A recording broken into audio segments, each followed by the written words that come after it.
Həmçinin Darvinizmlə bağlı qısa onu deyək ki, Darvinizm isə dünyada canlıların yaranması, təkamülü ilə əlaqəli, yəni irəli sürülmüş, Charles Darwin tərəfindən irəli sürülmüş bir fikirlər toplusu idi. Baxmayaraq ki, onun özü də Allaha inanırdı. Hətta onun özü belə bu nəzəriyyənin tam doğru olmasından yəqin deyildi.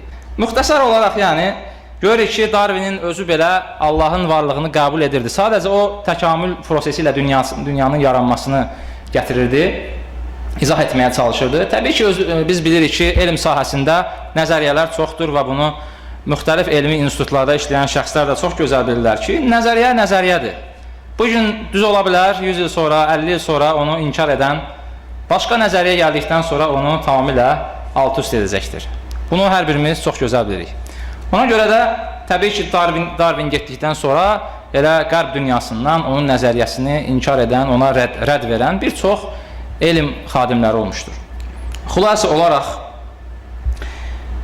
ateizmin inkişaf mərhələsi və yayılması, siyasi qüvvə olması, artıq ateizm, biz danışdıq 16-cı əsr, 18-ci əsrlərdə gedən proseslər, 19-cu əsrin əvvəlləri, axırları, artıq 20-ci əsrdə, bununla da yekunlaşdıraq tarix bölümünü, artıq 20-ci əsrdə görürük ki, 1917-ci ildə Bolşeviklər Rusiyada hakimiyyətə gəldikdən sonra görürük ki, Karl Marksın nəzəriyyəsini praktiki olaraq tətbiq edirlər və insanlara kommunizmi, hansı ki onun kökü ateizmlə əlaqədardır, onu insanlara fərz edirlər, onu insanlara vacib edirlər ki, insanlar mütləq bu ideologiyanın daşıyıcıları olmalıdır. Təbii ki, ölkəmizdə də 1920-ci ildən ateizm mərhələli şəkildə ateizm təbliğatı başlanıldı və rəsmi idarələrdə də hətta insanları buna məcbur edirdilər. Ona görə də